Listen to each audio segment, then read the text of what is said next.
Well, Mark, so today I have one last question about what values do you think are necessary to be successful in this industry? So with that being said, my third question is, what are the that you look for in your team, and how do you make sure your employees understand those values? I've been extremely lucky.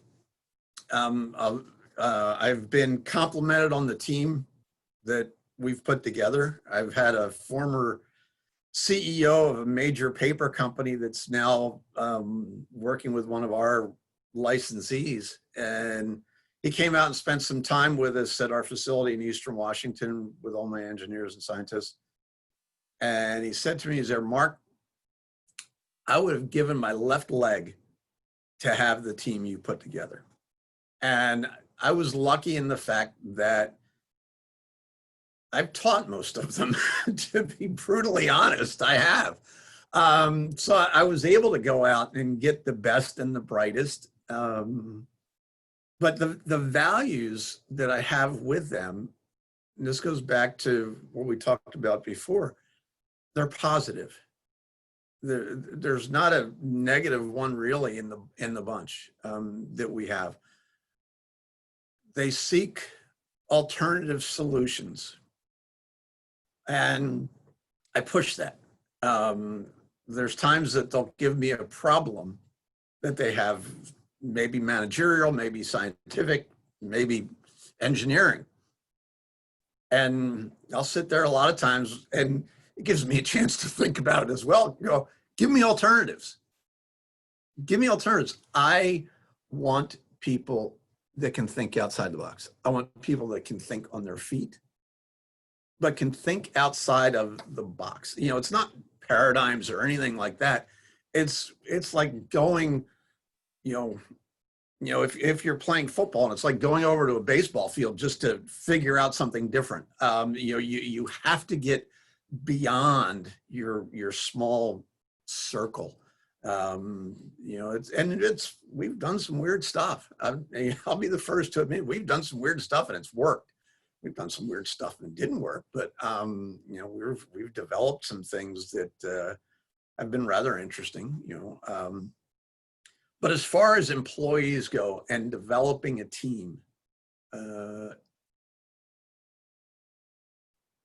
I always believed in working hard and playing hard, and it's a balance, and it's not really a fine line balance. It's just a balance. It's if you go to our website and if you look at most of the people that are on our website, they're doing something. They're kayaking, fishing, rafting. I don't think we have any hunting pictures on there, but we have all that. I've got former college athletes. I've got folks with a whole wide range. I've got ultra marathon runners. I've got guys that'll take off and for the weekend and bike from Canada to the Oregon border, just for something different to do. But when it comes to working hard, they're willing to do that as well. And I think that's part of the recognition of, if they go hard at what they're playing at, they'll go hard at what they work at. That's the big one. And the other one is some level of social skills and networking and interacting with people. It's a lot of my scientists, and I send them out for paper mill trials, and they're running those or running startups. We've got 2 people that are running a startup right now. I've got the utmost faith in them. They can go down, they can communicate, they can work with folks from operators to CEOs. They've been there, done that, and they have confidence and they're personable. And then the other thing is, we have our virtual happy hour every week that we just, we have a meeting in the beginning of the week to talk about what's going on for the week. And then we have a meeting at the end of the week that's over beers. wherever we're at. Right now, nobody's in the office. I've told them all to stay home, except I come in the office. And we just 2:00, we all crack beers, talk about the beers we're drinking, and work enters into it. Fantasy football enters into it this time of the year. But it's all about intermixing them both and being able to do that.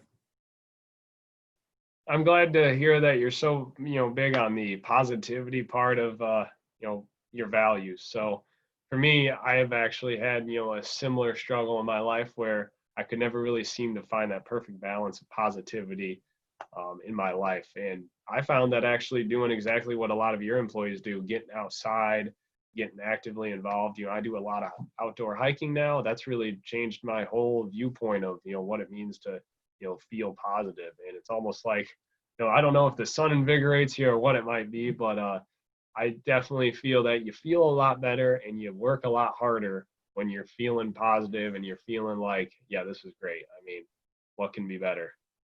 You're absolutely right. It's part of it's a cleansing mechanism. I was looking back this summer. I'd get up on a Saturday or Sunday morning and grab one of my dogs and take her out on my boat with me and just go salmon fishing out in Puget Sound. And I'm just trolling around. I'm not working that hard at it. And just watching the dog, enjoying Mount Rainier and in the distance, and once again, breathing. And then thoughts of work, thoughts of where do we go, weird technical things come into it.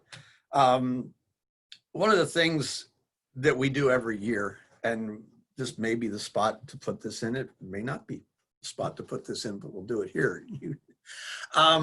We have a think tank every year for our scientists and engineers, where we go away, and once again, it's, relatively small organizations. So I think I've got 10 scientists and engineers in the organization. And this year we went over to the Olympic rainforest, and it was seriously raining. And we were on a lake, and the lake flooded. That's how much rain we had over there. But we got outside, we hiked, we did goofy stuff. It was February in Washington, and I had 4 people swimming in the lake in just shorts. But I give them an exercise. And a couple years ago, I gave them an exercise around our technology and around pulping and co-products and everything that we have out of it. And we were having lunch at this marina on Lake Union in Seattle.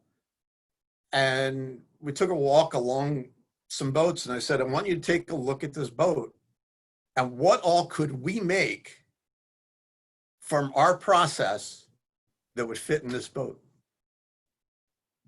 It has nothing to do with pulp and paper. It has something to do with what we're doing, and it gets them thinking out of the box.